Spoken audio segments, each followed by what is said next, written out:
Good morning and welcome to the third annual Archivoz Symposium. My name is Vance Woods. I have been on staff at Archivoz since July 2019 and recently became the director of our English language editorial team. In my day job, I am a cataloger at the Valley Library at Oregon State University in Corvallis, Oregon, where I've been since December of 2017, which means I'm coming up on the 4-year mark in about a month. Today's session revolves around the subject of citizen participation in the work of archival preservation. This is a theme that is near and dear to my heart.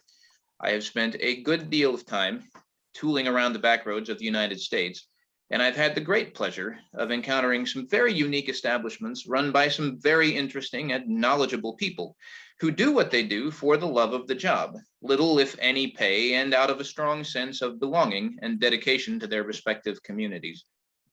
Their work, which has been integral to the task of memory preservation since we began preserving our memories, is an important aspect of our topic today.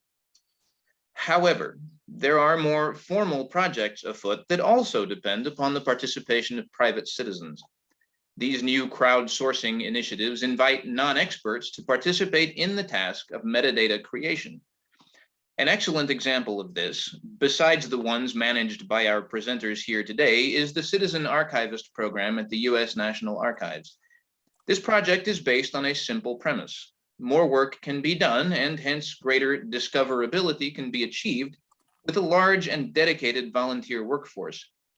Citizens are not only curating information, but creating it themselves.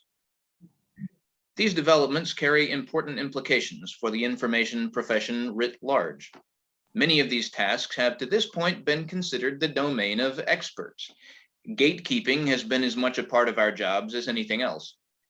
What we are talking about here is opening those gates, if not simply tearing them down and inviting anyone with an interest in the work at hand to lend a hand. Essentially, we're talking about democratizing the archive, or library, or museum, etc., etc. One of the main issues, which I'm sure our panelists will address and which we'll be discussing further during the roundtable session later on, is the problem of training and oversight. While use of a volunteer workforce takes pressure off the hiring and person hours side of things and increases the volume of work possible, it also creates a double bind. How does one organize a project such as this in a way that maximizes quality while minimizing the redundancy of constant review? To what extent is oversight even possible? And to what extent does this affect the quality of the material produced? To what extent do we care? Ultimately, all of this calls into question the very definition of information professional. We tend to think of the people who get involved in such projects as amateurs, here to be taught, and of ourselves as professionals, here to do the teaching. I submit that as we enter this discussion today, we abandon that dichotomy as somewhat inapplicable in a digital world. I encourage us to think of all the crowdsourced resources that I, for one, use all the time in my own cataloging work. Wikipedia, Find a Grave, Family Search, independent historical research found in blogs, all excellent sources of information and all very well done and documented. All proof that unpaid does not mean inexpert. They also show us how much we can learn from our very own volunteers. So how do we incorporate these independent professionals into our field and into our work? How do we leverage and learn from their skill sets and expertise in the interests of making our collections more complete and more accessible to larger numbers of people? These are the questions that engage us today. So with no further ado, I will yield to our presenters, who will help us begin to answer them. Our format is fairly straightforward. Each speaker will have about 20 to 25 minutes for their presentation, after each of which we will have around 10 minutes for questions. We will have a 5-minute break between each presentation, and we will conclude our encounter today with a roundtable discussion between the panelists. If you have questions, feel free to write them down in the Q&A section of the chat, and we will ask them when the time comes. Unfortunately, due to a family emergency, Dr. Tomás McNamara will not be able to join us today as planned, but I would encourage you to check out his work all the same. Tomás is an award-winning oral historian and author from County Clare in the west of Ireland. In 2016, he was commended by President of Ireland, Michael D. Higgins, as one of 7 recipients who have made outstanding contributions to culture over the last 100 years for a Coltas Centenary Award. He began documenting oral tradition and folklore as a teenager and is now recognized as one of the leading oral historians in Ireland. From 2008 to 2014, he led the foundation and development of Cuimhne an Clare, Memories of Clare, and was also a founding member of the Oral History Network of Ireland. In January 2016, he was appointed by UCC as manager of the Cork Folklore Project. He also runs McNamara Heritage Consulting, which has national clients like the Irish Defence Forces, Waterways Ireland, Dublin Port, and multiple local authorities. He published his 20-year collection work, The Time of the Tans, in 2019, based on his over 400 personal recordings focused on the Irish War of Independence. And in September, he published The Scariff Martyrs, War, Murder, and Memory in East Clare. I would encourage you to go to their websites and check them out. It's very interesting work. Today, our first speakers will be Ceri Humphries and Lisa Cardy. Ceri is Digital Special Collections Librarian at the Natural History Museum, London. She works with the library's special collections, rare books, artworks, and manuscripts, and on the development of and implementation of digital scholarship initiatives across the library and archives. Ceri is a qualified archivist and a committee member for the Archives and Records Association's section for Archives and Technology. Lisa Cardy is interim head of library and archives at the Natural History Museum, London, and directs the services, activities, and systems that enable users to discover and access library and archives collections and resources in both physical and digital forms. In addition, this role manages the museum's institutional repository, formulates and drives the LA Digitalization Program, and leads the development of activities and tools that facilitate digital scholarship, opening the data within our collections, and the availability of digitalized collections. So, Ceri, Lisa, feel free to take it away. Thank you. Hello, everybody. Hi. My name is Lisa Cardy, and as just been said, I'm interim head of library and archives at the Natural History Museum here in London. And this is a joint presentation with my colleague Ceri on our experiences so far with DUNA, which is our first in-house crowdsourcing project.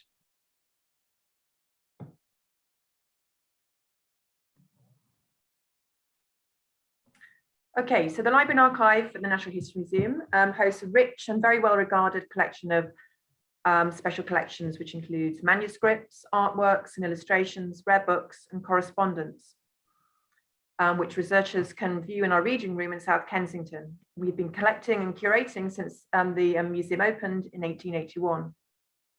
And these printed collections are a rich reservoir for scientists and historians. We have a program of digitization to make the digital representations available via our web-based discovery layer. However, to date, these have been presented as flat files, and any handwritten content is not machine readable and so locked within the digital files themselves. DUNA, which stands for Digitally Unlocking Natural Archives, which we've launched on the Zooniverse platform, is our first project in-house to use the power of the crowd to transcribe or tag the handwritten content and so render it machine readable, to be indexed in our discovery layer, and so be digitally discoverable, accessible, and open to all for the very first time.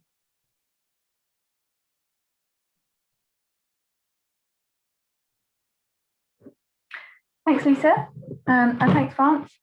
So as you know, I'm Ceri Humphries. I'm a digital special collections librarian at the Natural History Museum, and I'm going to talk to you now in a little bit more detail about setting up DUNA, about launching and running the project, about processing the transcriptions that we received, and then finally what we're hoping to do next. So we decided to use Zooniverse as the platform for DUNA. For those who don't already know it, Zooniverse is, according to their website, the world's largest and most popular platform for people-powered research. And they allow researchers and institutions to upload images and invite volunteers to perform various tasks and submit classifications related to those images. So as well as transcribing text, you can also ask users to draw shapes or points on the image, answer questions, or submit keyword descriptions. Our main reasons for choosing Zooniverse were firstly that it's predominantly science focused, and as a natural history museum, so are our collections. Having said that, they have had some history and arts-based projects recently as well that have also been really successful. Secondly, it has an existing community of volunteers that we could tap into. And these are people that have participated in crowdsourced projects before. They're, for the most part, interested in science, and they're keen to get involved. So this is just the sort of people that we were looking for our project. We also, alongside this, we carried out our own advertising to bring volunteers to the project from other channels. They also provided a talk forum, a messaging board, and they provide this for each project as standard. And they really encourage you to use that forum to engage with your volunteers and to build a community around your project. So that's a really useful communication tool when you're running a crowdsourced or remote volunteering program. And finally, they have a useful project builder tool that's really well documented. It's relatively easy to use, and it allows you to set up your project in any way that you want or that you need. The decision to use Zooniverse also brought with it a few factors that we then needed to consider. So the biggest of these is that Zooniverse runs on a model of gathering several submissions for each image. So each image is presented to several users who each then submit a separate transcription. So as a user, you can't see other people's submissions, so you're transcribing independently. And then as the project owner or the researcher, you then receive several independent transcriptions of each page. And although you can set how many versions of each image then you want to receive. Once you have all of these separate submissions, you then need a way of reducing them down to one definitive transcription of each page.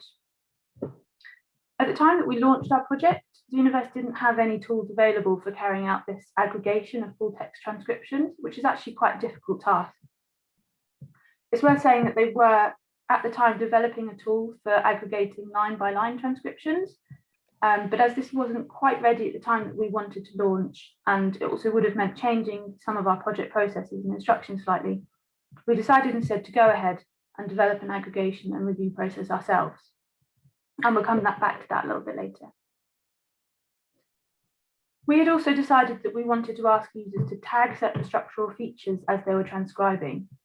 And while Zooniverse provides a few tagging buttons to assist with this, it didn't provide all the tags that we wanted to use, and it didn't support TEI tagging either. So we had to come up with a workaround for that. And in the end, we asked users to either type in or copy and paste some of the additional tags that we wanted to use. So here are some examples of the collections that we put through the project. We started with the two images on the left, which are from Andrew Garrett's South Sea Fishes.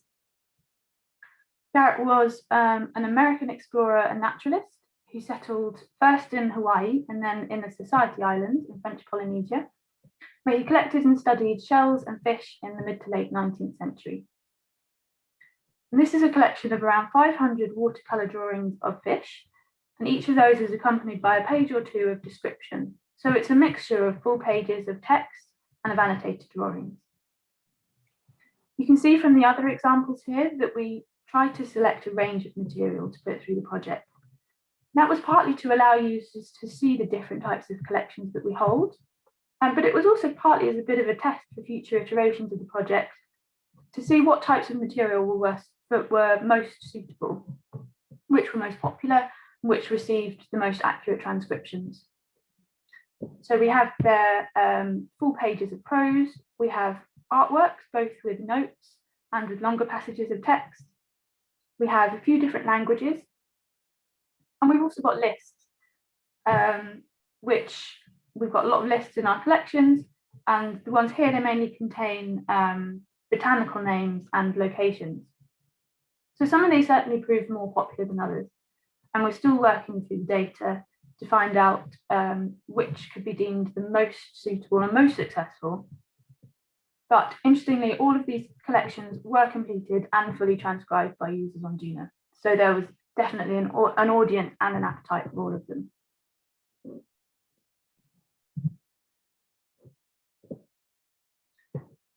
So we launched the project in September 2020 and it ran until February 2021. So that was about 5 months in total. When we launched, we were warned to expect an initial launch rush, which we were expecting, but it still slightly took us by surprise. By the end of September, so that was 8 days after we launched, we'd received over 2,500 classifications from over 500 different users. We planned to upload the content in batches as the project progressed, but in the end, we actually had to work really quite quickly to get each subsequent tranche of material ready for upload before the project ran out of data to classify.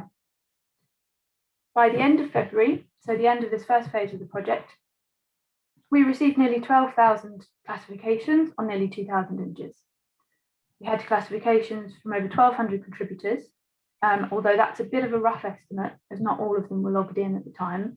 Of these, about 878 were logged in registered users.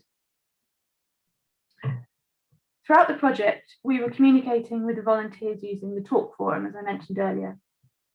So we received comments from 95 different users who posted messages on the forum. So that's only around 10% of the registered contributors. And users did need to be registered and logged in to be able to post on the forum. The posts ranged from questions about the transcription process to comments on interesting pages that they transcribed, and discussions on the context and content of the material as well. One user was even inspired by the artworks that we'd uploaded to create some art of their own, and they shared their drawings with us, which was really lovely to see. There was quite a range of digital literacy among the participants. And one thing that we found slightly challenging in this context was trying to offer remote assistance on how to use the site, or even more general computer skills. This was quite tricky to navigate, especially when we're trying to explain tasks that are perhaps carried out slightly differently on Macs rather than PCs, not knowing what equipment people are using. But we tried to assist as best as we could, and hopefully we helped to remove some of those barriers to participation. We found that other users were actually also very quick to help with computer-based problems if they saw any questions before we did. Zooniverse has quite an international user base, particularly in the US and the UK. So there's often quite a lot of activity going on when we were out of the office. So it wasn't unusual for perhaps other users to spot a comment before we did.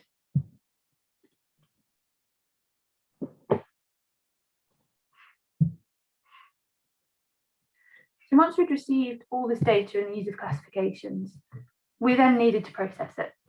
And as I mentioned earlier, the way that Zooniverse works is that you receive several independent transcriptions of each page. You then need a method of either somehow combining these or selecting one of them as a definitive transcription. So when we launched, Zooniverse didn't have any tools available for full page text aggregation, but they did recommend some earlier work carried out by the Getty Research Institute, who had already tackled the same problem. And I will put this link to this blog post in the chat at the end, because it explains really well the method that they used with a really helpful diagram. But essentially, they developed a method for comparing transcriptions using something called a similarity metric, and we decided to use something similar. So we used a metric called the Levenstein distance, which calculates the minimum number of single character edits required to turn one passage of text into another. When you express that as a proportion of the length of the text, it produces a number between 0 and 1. So a 0 would be two completely different texts with no overlapping characters, and 1 would be two texts that are exactly the same. And in this way, we compared each classification to every other classification of the same image, and the one that scored the highest average similarity was selected as the best transcription of each page. Now, it's important to note that this is not necessarily the most accurate transcription. There's no way to determine that computationally. You'd need to manually go through each submission. But instead, it's the most commonly transcribed version. So it's the submission that best represents the consensus. While we were able to automate quite a lot of this process, we couldn't eliminate the need for reviewing the transcriptions entirely. And to make this more manageable, we set 4 criteria for which items would be automatically flagged for manual review. We also used the Python scripts that we developed to prepare the texts for upload to our library management system. And for the purpose of full text searching, this meant removing the feature tags. So that was another stage to the process prior to review stage. So this manual review stage is where we are at the moment. This is what we're working through. And this means a member of staff looking through the selected transcription and comparing it for accuracy against the original image. And as I mentioned, we're trying to avoid the need to manually check every page. So we've used certain criteria to try and identify those most in need of review. We're currently working on the first collection that we launched on DUNA, which was that series of watercolour drawings of fish accompanied by full-page text transcription that I showed you earlier. This collection consists of nearly 1,500 images, of which 40% have been flagged for manual review. And interestingly, this collection is split into 7 volumes, and we uploaded them in batches. And the rate of pages requiring review in the first 2 volumes was much, much higher, so it was around 60%. While in the final 2 volumes, that was down to between 25 and 30%. So we're not sure exactly what the reason was for this, but it seems most likely that users became more familiar with the handwriting and the language over time as they were practicing, and also more confident in their own judgment as well. We had 4 criteria for flagging for manual review, as I've mentioned, and by far the most common of those, in this collection at least, was that the chosen transcription contained some text that had been tagged as unclear. And this is a way that transcribers could point us to passages that they were unsure of. Either they had taken their best guess at the word and there was text that they couldn't read at all. Either they'd taken the best guess at the word or there was some text that they couldn't read at all.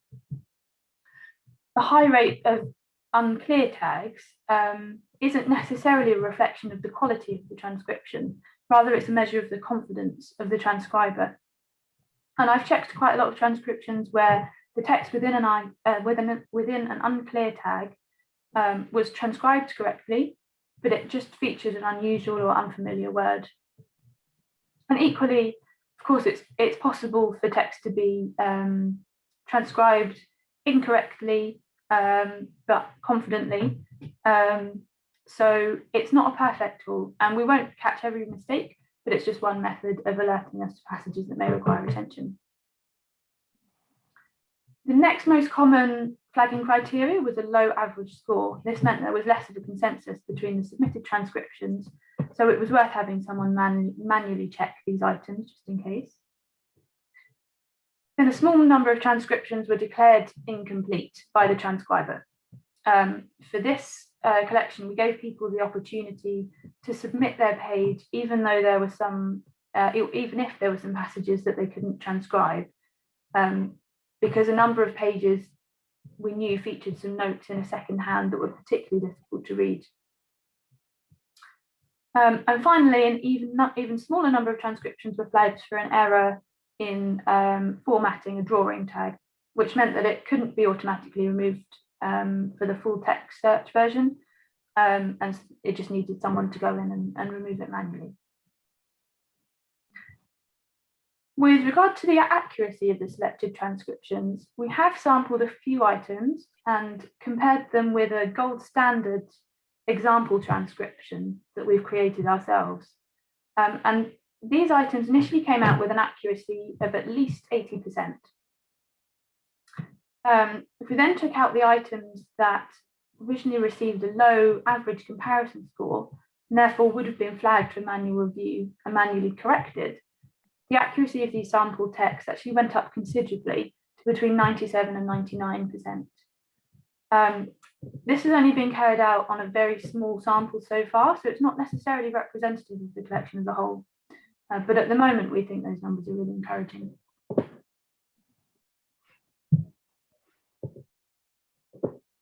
So what's next for DUNA? As I've mentioned, we're working through the final review stages at the moment, And soon we hope to be able to begin releasing digital assets with fully searchable text on our digitized collections platform. We're also planning to release a set of TEI files, including the tags recorded by transcribers, and those will be for any users that might want to experiment with the transcriptions or carry out any computational research, anything they might want to do. And finally, we're currently preparing a new set of collections to be uploaded to the Zooniverse page. So we're hoping to relaunch DUNA soon. So do watch this space.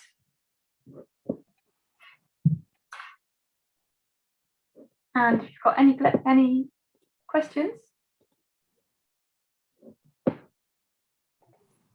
We have about, thank you very much, Ceri and Lisa. We have about 10 minutes for questions. So if you have any, please let us know. You can put them in the Q&A section of the chat or just in the chat if you can't locate the Q&A section, which has been an issue for me in the past. So please feel free to let us know what you think and any questions that you have. And as we get questions from others, I will go ahead and get our discussion started off by asking this. You said that your volunteers have different skill levels as far as computer literacy, things like that. How do you, what do you have in place to determine what that level of literacy is? And do you find that many of your volunteers have worked with this sort of thing before? Some, you know, of the other online databases that are out there where people can upload their own information, or do you have a lot of people who are brand new to the work? Yeah, so we found that there was so a lot of the volunteers had come through Zooniverse, so they were already familiar with the platform and they knew how to use it, and they were quite confident and going about navigating the site themselves. We had sort of anticipated perhaps some people wouldn't be familiar with it, so we'd built that into the instructions and the guidelines. The way Zooniverse works is that you come up with you create a tutorial which pops up the first time someone uses the site, and it guides them through. So we intentionally added things into there, like where to find certain buttons and the help buttons and the pan and the zoom and things like that. Other than that, we relied on people commenting on the forum to tell us when they were having problems. And that's basically how we found out what additional help people needed. And then we tried to help by either answering their questions, well, always answering their questions in the forum, and then if possible, or if appropriate, then updating the guidelines and the tutorials if we felt it was something that would really help a lot of people, and try and clear things up as we went along.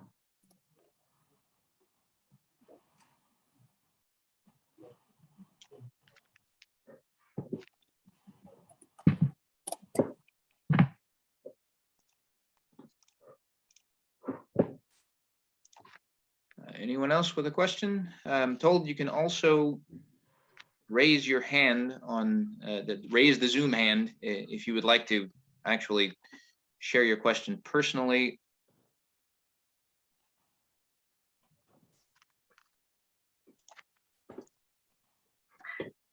So I'll just post some links into the chat. One of those is the blog post I mentioned about from the Getty about processing collections and the processes that they developed.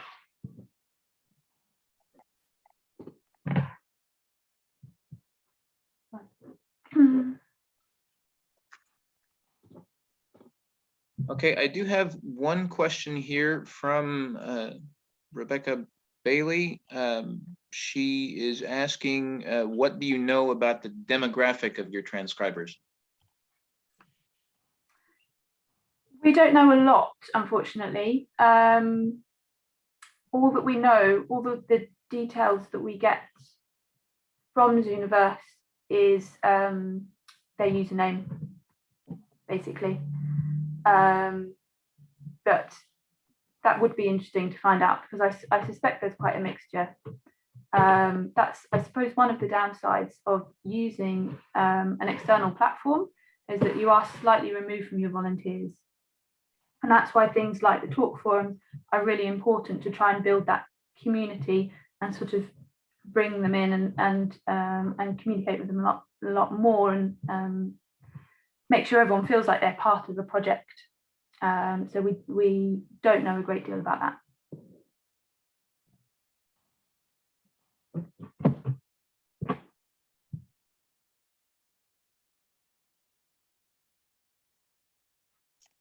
It does look like perhaps the Q&A section is not functioning correctly. So please feel free to use the chat, which is functioning correctly, I think anyway, to ask your questions both now and then later on when we have the roundtable discussion.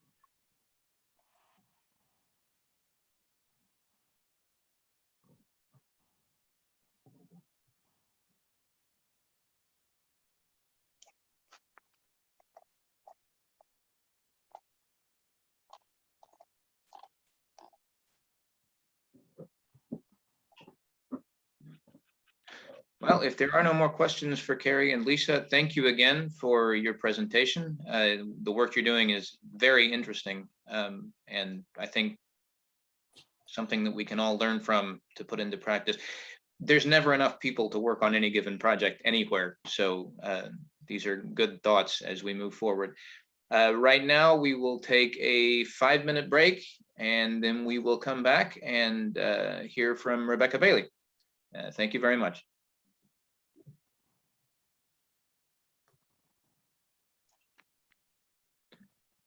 Okay, welcome back. We're going to go ahead and move on to our next presenter now. And that would be Rebecca Bailey, who is currently Program Director of the £19 million research funding program towards a national collection. She is assigned to the program full-time for 5 years, from 2020 to 2025. By Historic Environment Scotland, where she has worked since 2004. Her most recent role was Head of Exhibitions and Outreach. In addition to coordinating research funding and a PhD program, she initiated a series of touring exhibitions in museums and historic properties throughout Scotland, as well as curating 2 substantial exhibitions in Nanjing Museum in China. She was principal investigator of the related international research project, producing Consuming Romantic Scotland. She is currently president of the International Confederation of Architectural Museums and an advisory council member of the International Council of Museums. Rebecca, thank you for being with us today. Feel free to begin whenever you're ready. Thank you very much. I'm just going to share my screen.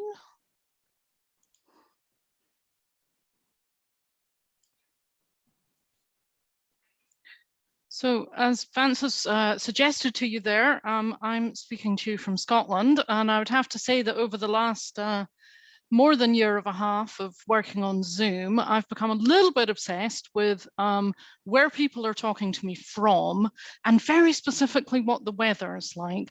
So I have to say it's the coldest night of the year so far here in Scotland, and I really wish I'd lit the fire before we started this conference. If anyone would like to introduce themselves in the chat and crucially tell me where you are and what your weather's like, that would be fantastic. Let's bring a little bit of humanity to hidden participants. So I'm here this evening in Scotland to talk about Towards a National Collection. Before I go into that, I'm going to show you a little film, which I hope is going to work, to introduce sort of why we're doing it.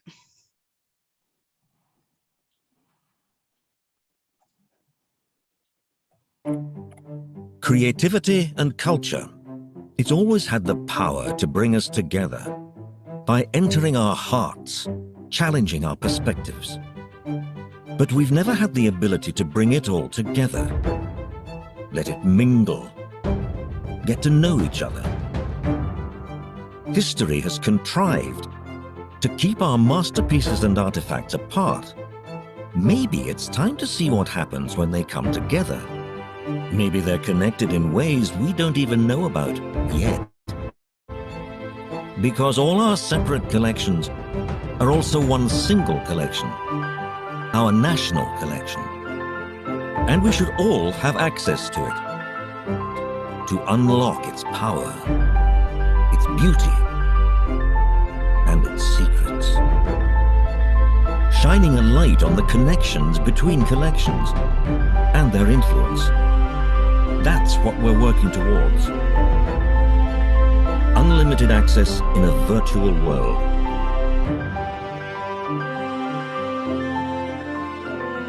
So, watch this space. We're moving towards a national collection.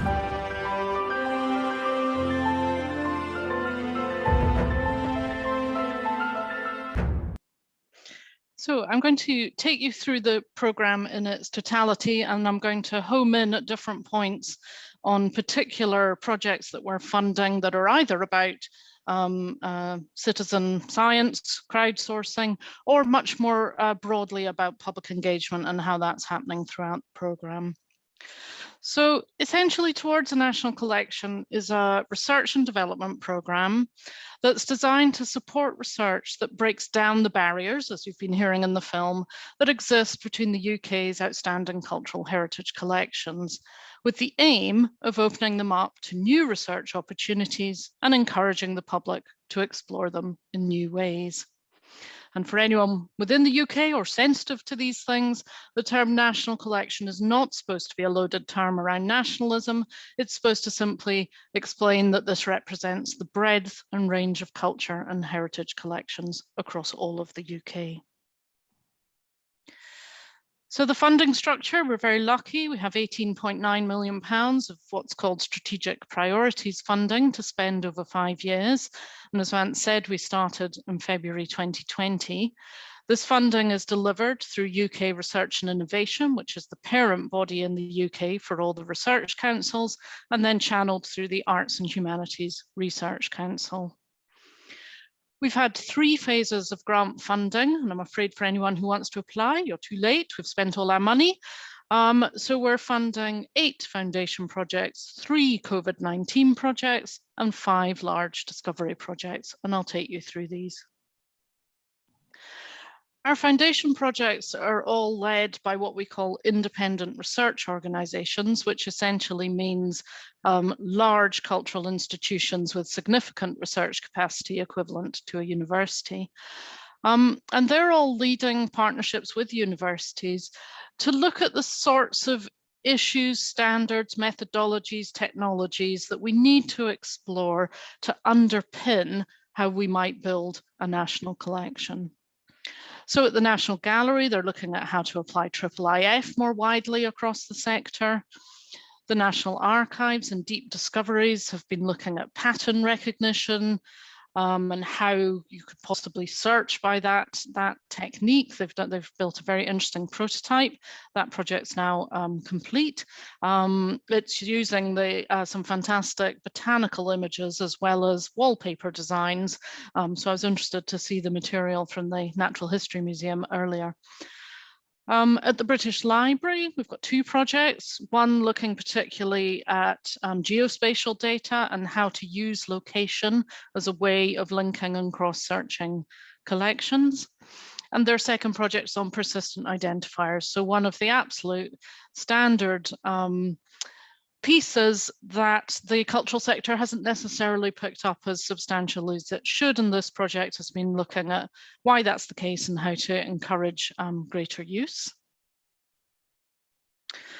The Science Museum Group have been looking at what they call messy data. So this is the kind of catalogue data that museum institutions build up over long histories where it's not entirely consistent, it's not complete, handwritten cards, this kind of thing, and how to deal with that kind of messy data and how to use AI machine learning to find connections across mass amounts of data.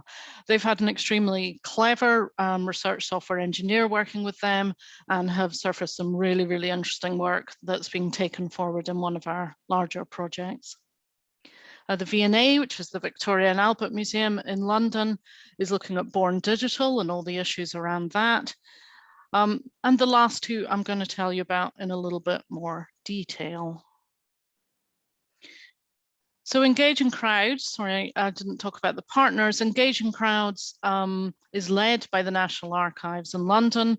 The co-investigators, so the other research leads on it are the University of Oxford, so Zooniverse, the Royal Botanic Garden, Edinburgh, and the National Maritime Museum. And engaging crowds essentially aims to create a best practice framework for future citizen research projects using heritage data. So their activities include the creation of a prototype indexing tool for the Zooniverse project builder, which Ceri was talking about earlier, and that would allow volunteers to choose their own path through a project, and that's something you can't do at the moment. And they're delivering and evaluating 3 citizen research projects as case studies, and they're focused on the transcription of data relating to hospital admissions of merchant seamen, the Royal Chelsea Hospital during the First World War, and 200 years of global plant collecting. And those are in train at the moment. And they're looking to use those case studies to make iterative improvement to the indexing tool, so they're responding to volunteer feedback to make the functionality better. And that project will publish its findings. When is it finishing? I think in a couple, 3 or 4 months. I'll just go back one. So Provisional Semantics, and I'll talk about a very, very different project. That's led by Tate, the big cultural institution in London, and that's in partnership with the University of Arts London, the Imperial War Museum, and the National Trust. So Provisional Semantics is dealing with another of the very, very big topics of the day. So it's basically an interrogation of how long-standing problematic or racist hierarchies, binaries, narratives, and perspectives are produced and reinforced in catalogue entries, in object descriptions, and in interpretive material. And I asked them for this presentation to give me their interim findings to share with you. And these are largely about positioning and how to approach this kind of work. So they've discovered that they absolutely needed to take an agreed anti-racist ethical position as a research team at the start of the project. They needed to be able to acknowledge and address the colonial frameworks, and the institutional histories have to be understood, how things have come about, how catalogues have been created.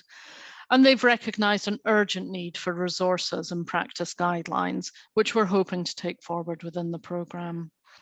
And interestingly for us as a funder of multiple projects, they're recognising something we probably all know, which is that project work is not a sustainable way of bringing about embedded and sustained change. With the impact of the pandemic, we pivoted some of our funding to support projects that looked at how users were interacting with digital collections before lockdown, during lockdown, multiple lockdowns, and as society has sort of emerged and people have started visiting museums again. So the first of those projects is based in Scotland and is looking very much at the user logs of their online collections. So seeing what people are searching for and what journeys they take through the data. So that's going to be reporting early next year. Completely different, based at Durham University. They've been working with the Liverpool Biennial and have been doing people like me, exhibition curators, out of a job because they've been testing museum curation as part of the Biennial. And led by the University of York with quite a large number of partners, there's a project that we were very keen to support, looking at much smaller collections than many of our other projects, and looking at what digital capacity exists within small collections and what support and training they need to be able to be more confident in their digital work, and particularly in the sharing of their collections. But the biggest part of our funding, 14.5 million, we very recently awarded to 5 projects. So they have about £2.9 million each, and they'll each run for 3 years. 3 of them have started, 2 start in a week or so.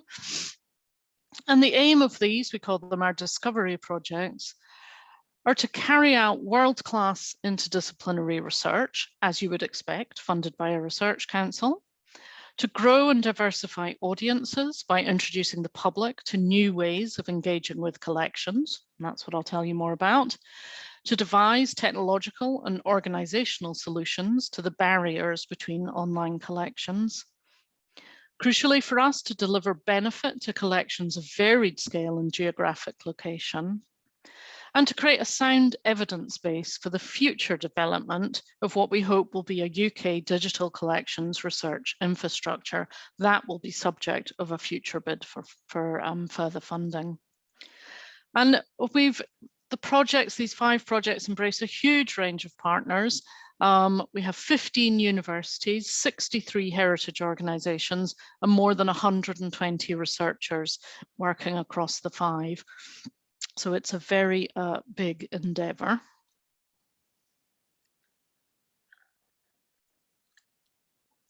And I'll talk you through the 5 projects, but concentrating on the public engagement elements of them. So the first is called the Congruence Engine. It's led by Science Museum Group, and it's the one that's picking up on the Heritage Connector project and the AI developments that they piloted, and taking that forward onto very large volumes of data based around industrial history, looking specifically at the sectors of energy, communication, and textiles. And the key thing about this project in terms of its engagement is it's using an action research methodology that includes community members working on an equal basis alongside museum and university-based historians and curators. In terms of outputs, there's co-curation with communities on on-site, multi-user interactives for general museum visitors, and community participants are helping with a series of events and small exhibitions. The second of our 5 is Unpathed Waters, and this is looking at maritime collections in the UK. This is led by Historic England. This has a huge range of partners and researchers on it, and is obviously looking at how the data that's held in each of the nations that make up the UK on maritime matters can be cross-searched, can be connected, and particularly ways of how that data can then be better interpreted and better presented to the public. So they're particularly looking to include co-design with the public. One of those ways will be through a hackathon, and they want the public to really be interacting with them on how to interact with collections. And interestingly, for a project about the sea and the coastline, they're focusing on non-coastal communities and separately on visually impaired publics. And they're looking for user-generated pathways through the data. So it's not just a simple put in the name of a ship and see what you get, but whether there are other ways that users want to move through data, and so unexpected stories can emerge. Our third project is the Sloan Lab. This is led by University College London and in partnership with British Museum and the Natural History Museum. And if you're not familiar with this collection, Sir Hans Sloane in the 18th century gave his collection to the nation, and it became the founding collection of the British Museum. It then later got separated between the British Museum, the Natural History Museum, and the British Library. And this project is looking at how digital methods can be used to reunite that collection and understand it as a total piece. They're particularly interested in that project in working with communities to understand the questions that they would wish to ask from a digital national collection. And they've included in their funding 10 short-term community fellows to undertake creative and critical projects. And half of those fellowships would be reserved for Black or global majority individuals. And that's largely in recognition of the challenging history that Sloan brings with him in terms of where his money came from and how the collections were acquired. There'll be an updated physical museum display in the British Museum and a touring exhibition to regional museum partners. Our fourth large project is Transforming Collections. This is led by the University of the Arts London in partnership with Tate. And this is looking at enhancing connectivity, discoverability, and accessibility of objects, including artworks by artists of colour across multiple collections. And this fund is going to be significant installation and participatory events as part of Tate Learning. And there will be artist digital commissions as practice-led research interventions, which I'm very intrigued to know how they might transpire. But one of the early thoughts was some kind of artistic interpretation of artificial intelligence processes. So that one's a bit intriguing. And there will be an online showcase of artists and artworks. For this conference, I've kept this one till last because it's most closely related to what you've been hearing in the first presentation. This is Our Heritage, Our Stories. And this is specifically looking to find a way of identifying, linking, and making secure community-generated digital content. And it's absolutely looking to situate that community created and community held content as part of a national collection. So it's to consider it on an equal basis with archives generated in other ways. And they're going to be developing scalable linking and discoverability across that content and creating a major new public facing community generated content online observatory at the National Archives. They have a focus within their project on some of the languages within the UK, so Gaelic within Scotland, Welsh obviously in Wales, and Scots, one of the other languages in Scotland. And they're going to operate a flexible community fund to develop activities and public engagement with organisations around the UK. And as part of their work, they're going to be guided by a community content reference panel. So that's everything we're funding through our grant processes. But I also have a little pot of money, much smaller than the other, to commission pieces of work that are relevant to all of our projects and relevant to the building of a national collection in the future. So just let you see the kind of things we're working on. All of this will be published and available. So we've got one person looking at image copyright across UK art collections, obviously what people can access, how they can access it, and particularly what they can do with it is absolutely critical. So we're having a sort of survey done of that and learning best practice from Art UK's experience. We've got Andrea Wallace expanding her survey of open access collections across the UK GLAM sector and drawing some lessons out of that about what can be made accessible under what kind of conditions. I've seen an early draft of that. It's looking rather interesting. When I first started this project, I said, well, okay, that's all very well, but how many digital collections are there in the UK? What's out there? Who's got a list? And as many of you might recognize, there is no list. There is no regular way of counting these things. There's no regular way of reporting it. So I've commissioned Collections Trust, lucky them, to try and figure out through a series of interviews with collections across the UK, what kind of digital content is out there, how much of it, under what kind of conditions. And they're also doing quite a technical deep dive into the very largest collections to understand how they can be linked and how they can interact. And of course, critical for all of this are the audiences. You know, who are we doing it for? What do they want? So we've just completed a literature review on existing user research, which tells us a lot about how audiences are segmented, and also some of the results that have come out. But I would have to say again, it's not giving us a comprehensive picture of what users want from online collections. So we've got another consultancy led by the Audience Agency who are actually just starting a user consultation to ask people what they want in future. And they're going to be approaching researchers as well as the general public. We've asked them to take quite a broad view. So that won't report until April next year, but we're very, very keen to know what that comes back with.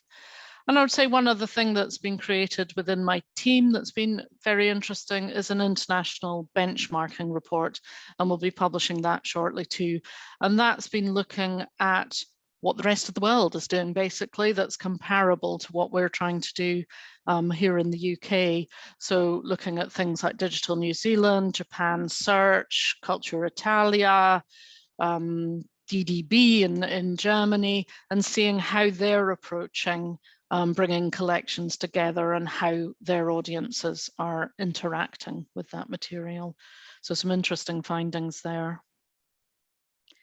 So in terms of looking forward to the future, this is basically a 5-year research and development period. We know we're very lucky to have this period of development. From our conversations across the world, we haven't found a single other country who has taken the time and the money to really put into understanding what people want and how it could be delivered. Most of them have been much more go away, build an aggregator, get it out there, get collections out there. They've all done a fantastic job, but they're looking a little jealously at us and how we're managing to do more in-depth and time-consuming research at an earlier stage. So for us, what we're looking to do is take all the learnings from our grant-funded projects, from our commissioned research, from our steering committee, we have a special scoping group, and asking them from all of that to think, well, how could we build a UK digital collections research infrastructure? What are the key attributes of that? We're at a pretty early stage of that at the moment, and sort of anything is on the table at the moment. But certainly one of the things that's come up several times is interaction with audiences, crowdsourcing of data, giving data from citizens an equal place with that comes from institutions. So I'm hearing that message quite strongly at the moment. We're also, and I'll just give you a little challenge here, looking for a name for this new infrastructure. So if anyone has been inspired by anything they've seen today and have any ideas on a name, I'd be absolutely delighted to receive them. So that's me. I realized that was a bit of a gallop through what we're doing. Not all of it directly related to the first presentation, but it gives you an idea of the totality of what we're trying to achieve. And just because I'm very well behaved, I'm going to show you my image credits. So thank you very much, and I shall attempt to stop sharing. Rebecca, thank you very much. That was an excellent presentation, and we do have some questions that came up during the presentation. The first one being a question that occurred to me as well, and it also feeds into our next session, which is next Wednesday, the 10th, that deals with decolonization and restitution in cultural institutions. And that question deals with your comment about sustained and systemic change and how project work is not the best way of bringing that about.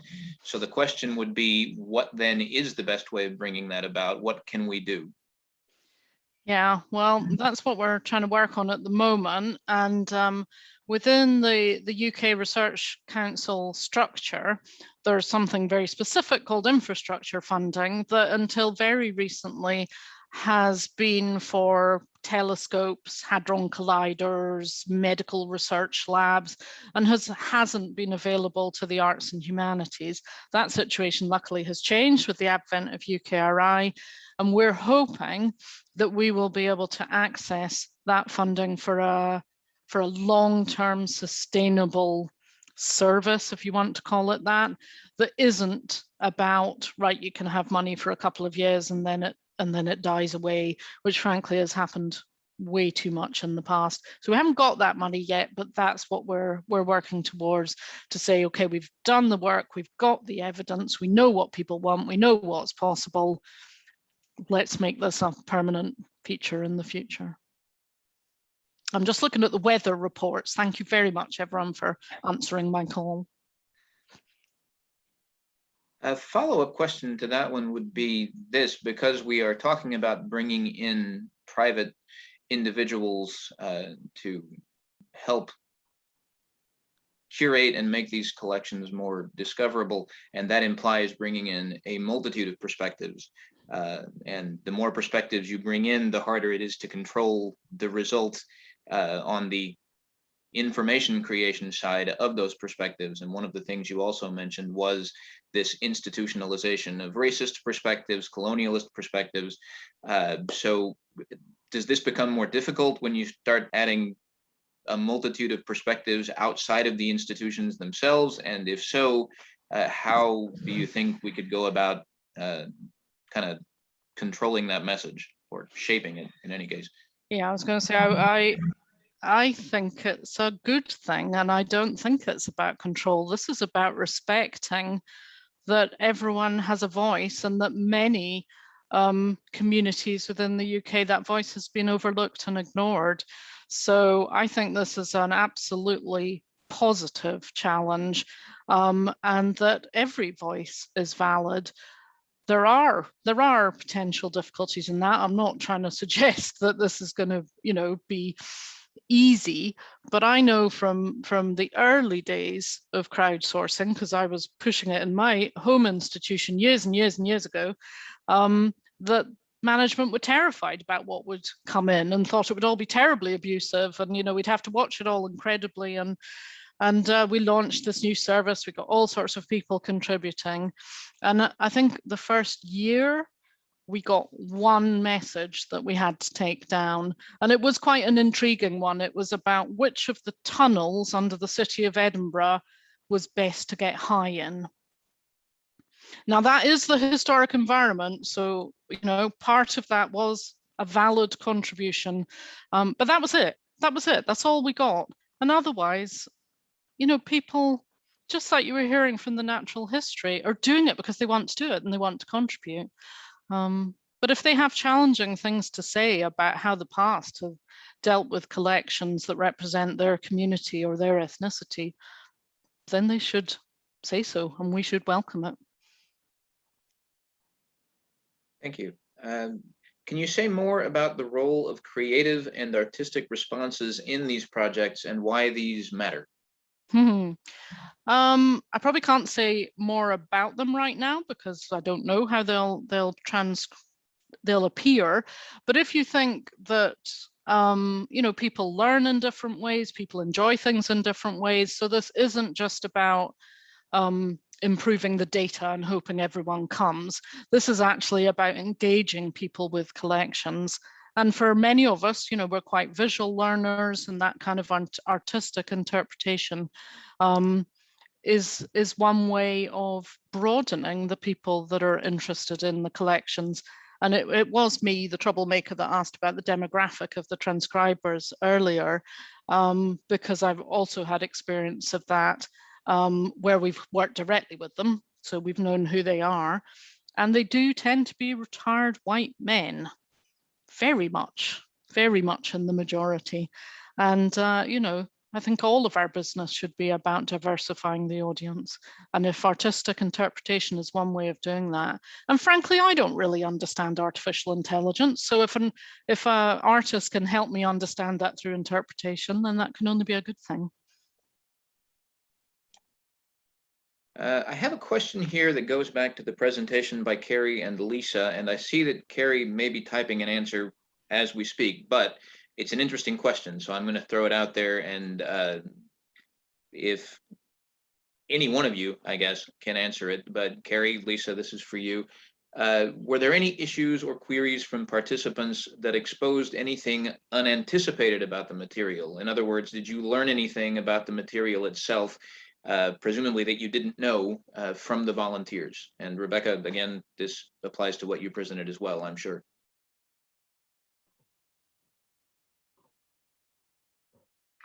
Hello. Yes, so I can I can answer this to an extent.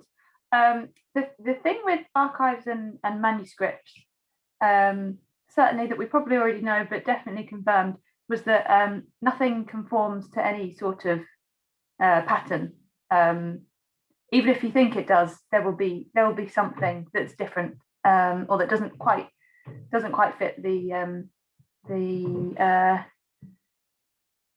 template that you put that you sort of try and transcribe things into. So that was the biggest thing that came up, was just bits and pieces that were slightly different from the norm, from what we expected. The first thing and the biggest thing that we had to sort of adjust was things like symbols, which is the sort of thing that you don't really think about until you come across them.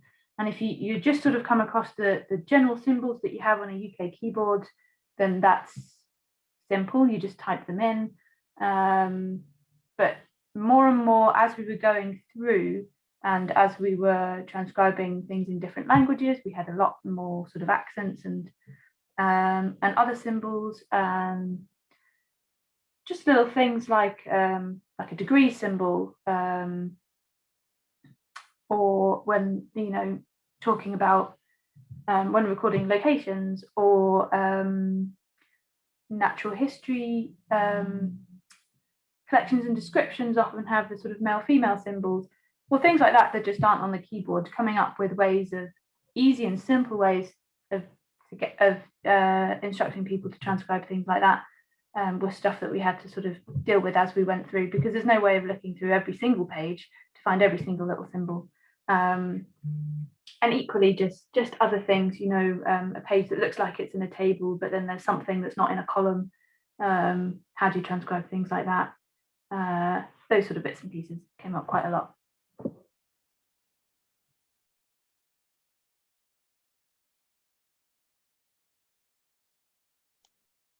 Would anyone else like to address that question, or shall we move on?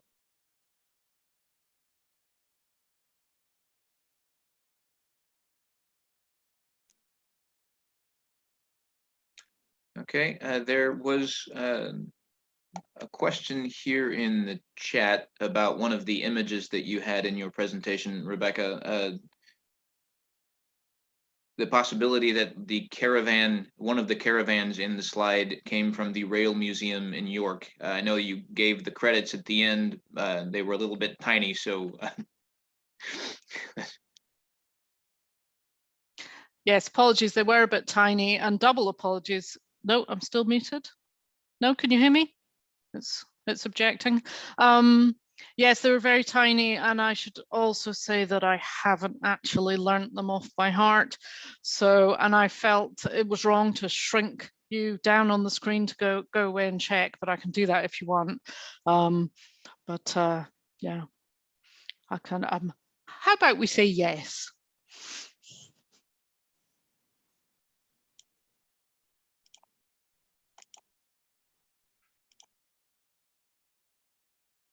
Okay, those are all the questions that I have here at the moment. Is there anything else you would like for us to discuss before we take our break? If there is, please feel free to put it in the chat or in the questions and answers section.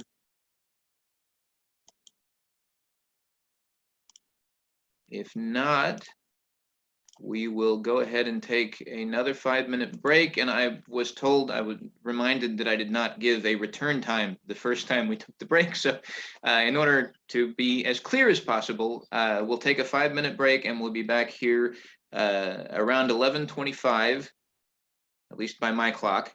5 minutes. This is the problem with giving a time for returning when we're all over the world. I have no idea how to do that math in my head so quickly. So by my clock, it's 11:25, which, thank you very much, Julia. 6:25 in the UK, 18:25. So we will see you all then for our roundtable discussion.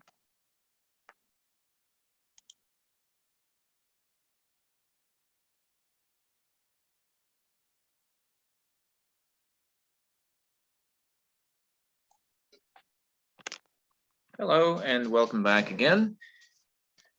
As we mentioned before, we're going to finish up the event today with a roundtable discussion between our presenters and anyone else who wants to participate. This is another opportunity to ask the questions that may occur to you. Oh, and I'm being told by Rebecca that the caravans were from Reading, Glasgow, and Bristol museums.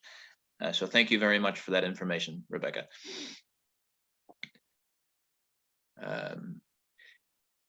In order to begin the discussion today, and again, you're welcome to ask questions of your own, but I'm going to give us something to start it off with. And this is, of course, for all of the panelists to talk amongst yourselves and with the participants as well. And that is simply this. One of the comments that Rebecca made about the Liverpool Biennial specifically, I think, had to do with being done out of a job as far as the preparation of museum exhibits is concerned. And so I ask, because this is something that also is front and center in my head, as we begin to include quote unquote non-experts in work that has to this point been considered work for experts in information, what do you see as the role of the so-called information professional in the future? Are we being done out of a job? And what does the term information professional even mean as we move forward?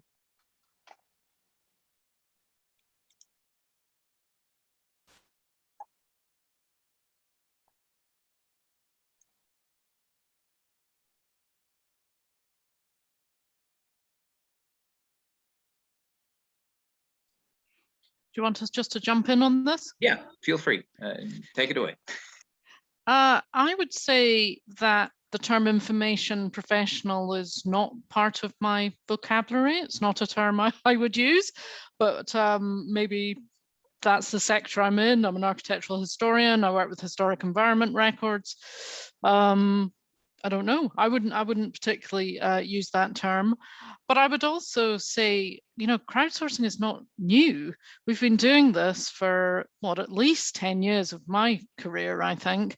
And if we were out of a job, we'd be out of a job by now. I think it's just got smarter and cleverer about how it uses technology, but in a way that it sounds a little bit from the Zooniverse experience that's moving away from the contributors, because you know most of the projects that I worked on and initiated were involved much more people-to-people contact. So we knew who they were, we spoke to them, we had, you know, what we would call super users, and you know you would look every morning to see what your super user had done overnight, and so it's not something I'm worried about. Yeah, and just jumping in here. So I think democratizing the archive, museum, library, that's true, but it's not the whole museum, library and archive. So it's only elements that are being democratized. And that means that there's even more work for those library professionals, information professionals to do, to be able to enable the bit that's been democratized to be repurposed. So that's how I see it.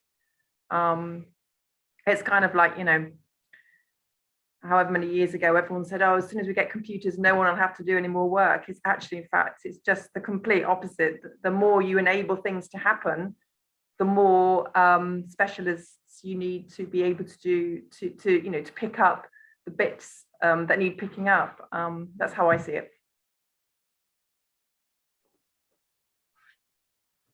I think I'd agree as well. I think there's certainly elements, I don't know, Lisa, if you'd say the same, that this is work that we wouldn't necessarily be doing without the crowd, because, and I think, and most institutions would be the same, they don't have the resources to be spending this kind of detailed time looking that closely at the documents, because we've got so many other things to be doing as well.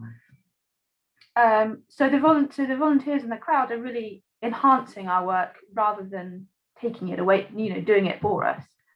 And with that being said, it's also, it's not sort of free labor crowdsourcing. There's also a lot of work that goes into setting up the projects. And as you know, we've already discussed sort of running the projects and overseeing everything and arranging the data that comes back from it.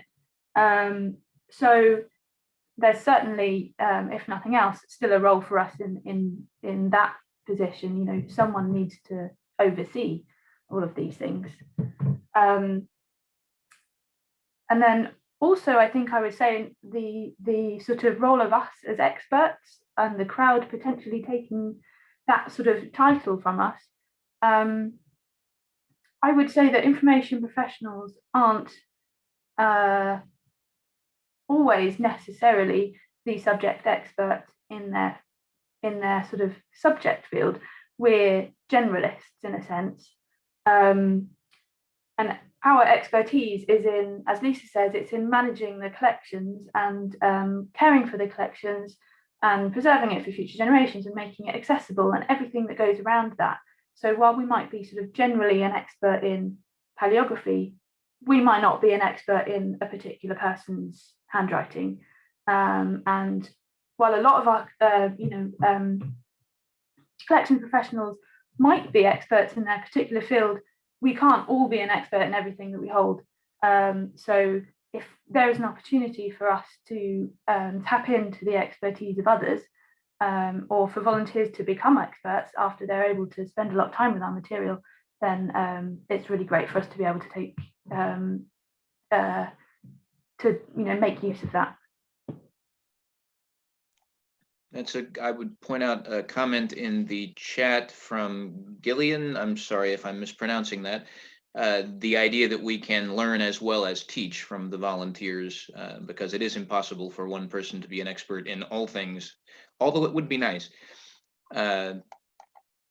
Also, there is another comment from Mia in London, who is mentioning the crowdsourcing with weather observation and dictionary sourcing, things like that. Crowdsourcing is a few hundred years old, but in regards to the democratizing aspect of it, also the fact that we have some ground to make up in that regard, because and that would require more study of demographics. One of the things that Rebecca mentioned was that many of these people tend to be retired white men.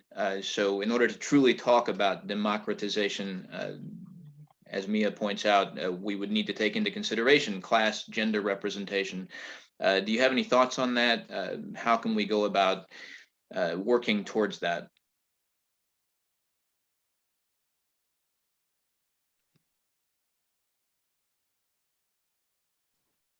One of the studies that we've been looking at, and sadly I can't remember which one it was looking at how users are interacting with collections during lockdown, and that actually there's been a pretty substantial demographic change, and a great deal more young people were actually interacting with collections. So it wasn't your, forgive me any dusty middle-aged white men on the call, but it wasn't just that demographic. It was actually switching and changing, and it's going to be really interesting to see if that sticks. And there's this whole issue, which I do not profess to be any kind of expert in, about millennials and how millennials want to interact with things. They want to have meaning in their life. They want to make change. Everything we're seeing around COP26 in Glasgow at the moment, and that actually their involvement in collections could bring a whole new change.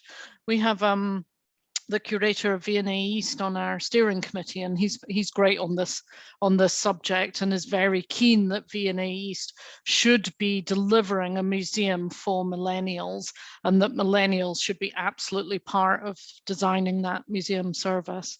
So it may be changing.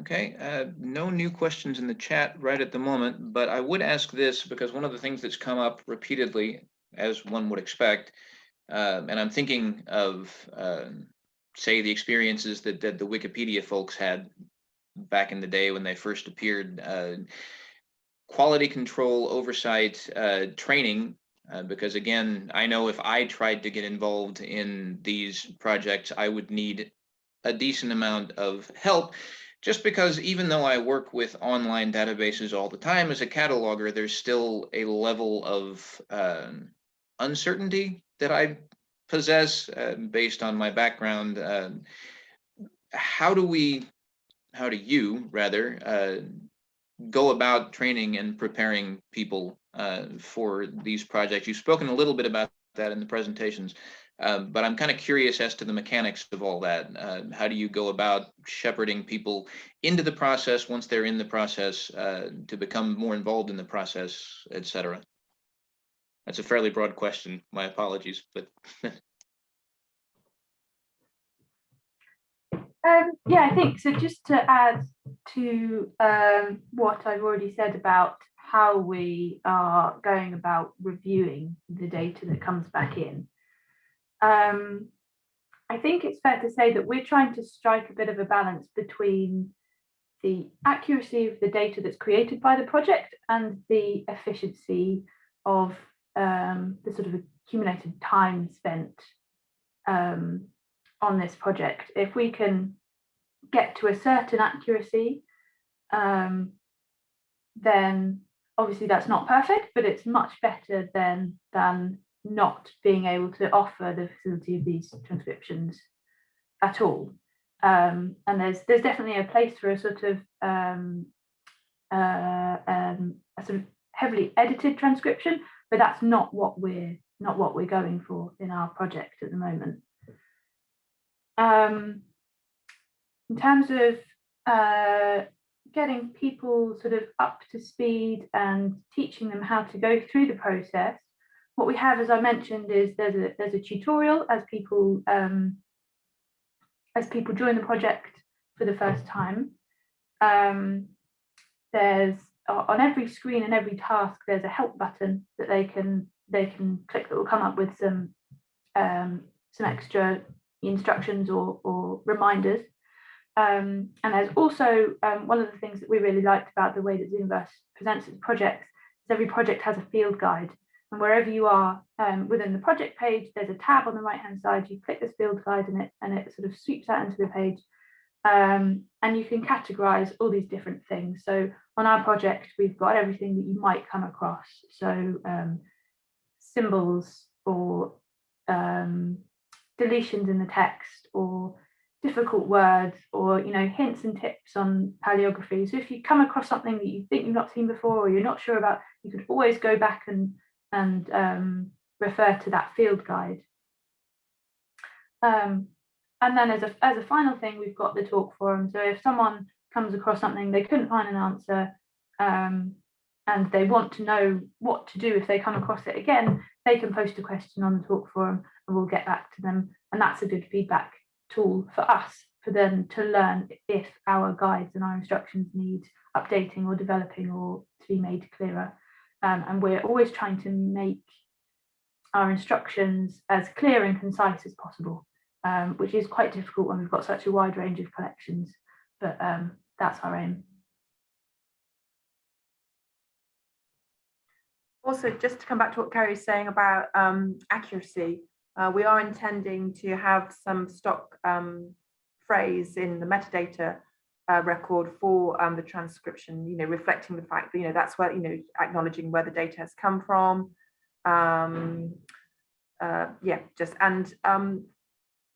Like Ceri says, we're kind of aiming for hopefully around about 70%, 80% accuracy.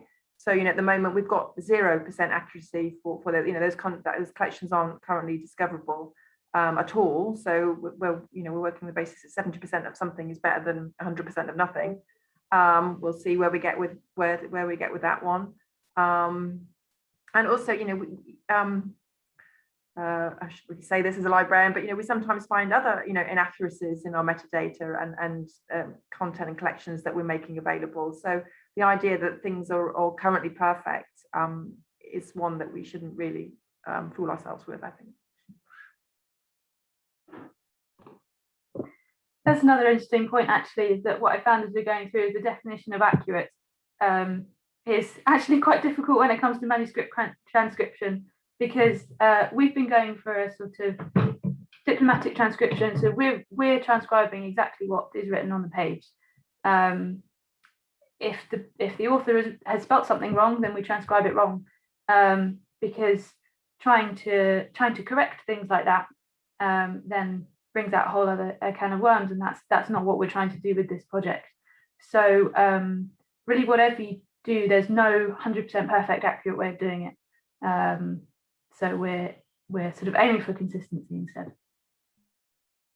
And we've had a real struggle talking to some of our colleagues who work in the library and archives about, if you see something that looks wrong, it's probably supposed to be wrong. Don't correct it. Don't correct it. Holding them back, correcting things. And I will point out that I've been cataloging for almost 13 years, and it still hurts me to transcribe something that I know is incorrect on the piece, even though I know I'm supposed to do it. So yeah, that's a very good point, the definition of accurate. I had not thought of it that way before.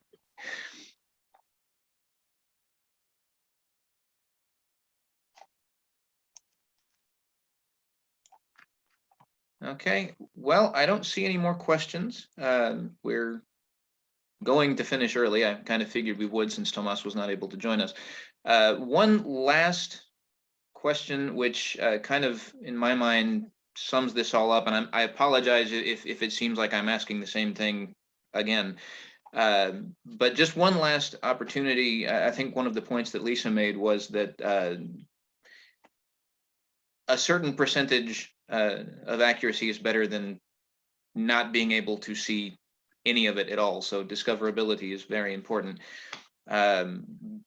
which is one of the main reasons why these projects are helpful. But just in general, why is it important, not just in terms of getting the collections into public view? Why is it important to encourage people who might not participate in this sort of work otherwise to become part of projects like these? How do you help people see that they are an important part of memory preservation, of these sort of cultural projects as you move forward? Well, we haven't got there yet in terms of doing it, but certainly some things that strike me that we would do is we would want to, so when we're going to launch a second version of DUNA, or our new set of collections to be transcribed, we definitely want to share with, via that platform, links to collections that have already been transcribed, so to illustrate, this is what's already been happening, and this is what's possible now because of that piece of work. And then we'll also be able to share statistics about how much something's been used. So that's statistics and demonstrating how something can work better than it worked before once somebody's inputted all that transcription. So demonstrating how things work and sharing some stats. I think that's probably a good starting point that we'll aim for, Ceri. Yeah, I mean, I think I would chuck in the kind of value of having different voices interpreting and contributing to collections, and having people bring different lived experiences to that process. Certainly within the projects I've worked on previously in the historic environment sector, we went out to people and said, what do you value? What is it that's important to you that should be in the National Record of the Historic Environment that we're either not including at the moment or not giving a rounded interpretation? And so it was people contributing about places they had lived or worked or had particular family memories, or giving a much rounder picture of the data and the collections that we hold. But I think towards a national collection, it's going to be particularly important to have a diversity of voices and a diversity of opinions. And one of the things we're talking about at the moment is how to capture that within collection catalogues. And one of the possibilities is something that happens in archaeology, where you simply add to the material. So you don't edit it, you don't change it, you add to it, and you explain each time who's made the addition and why. And it's very simple. And when I explained this from my background of working with lots of archaeologists to museum people, they were a bit, which I was quite interested in, because you always think that what happens in your sector, everyone else does as well. But I don't know, it'd be interesting to know from the Natural History Museum whether that's something that happens. But it's actually quite a simple way of constantly reinterpreting and supplementing information, but not hiding where it came from and not hiding its history. Yeah, that's interesting, Rebecca. And I think there is some bit of an audit trail, but probably not 100% of an audit trail, how we represent those changes, things that might have happened from a collections point of view. And certainly in the natural history literature, there's a real drive to record that, 10 years ago, this particular species was classed as this, and now it's classed as that. But I don't think that's necessarily reflected in what we do as museum librarians, archivists, and curators in terms of tracking changes we have made about understanding of collections. So that is a really interesting point, actually.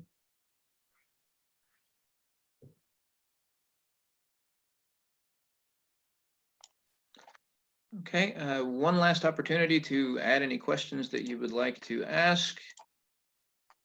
I don't see any in the Q&A. But I think this has been a good conversation, so I'm glad we were able to have it.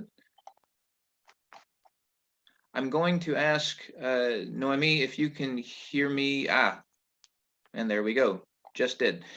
The link to next week's session is in the chat. If you have not signed up for that and you would like to, I know we still have room.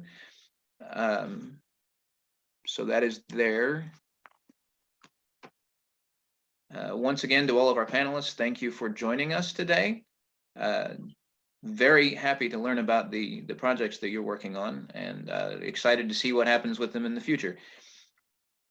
And thank you to all our participants as well for coming and sharing in this with us. I hope that you have enjoyed the event as much as I have. And again, don't forget that our second session, which is called Righting Cultural Wrongs, Decolonization and Restitution in Cultural Institutions, is going to take place next Wednesday, November 10th. Also, we had some time issues because of time zones and time changes and things like that. So next week's workshop, which will still be at 5 p.m. UK time, will be an hour earlier for those of us here in the US. I apologize, I haven't done all of the math for everyone in all of the time zones, but just be aware that there have been some time changes. So next week's session here in the US, if you would like to participate, is going to be at 9 a.m. on the West Coast and 12 p.m. on the East Coast.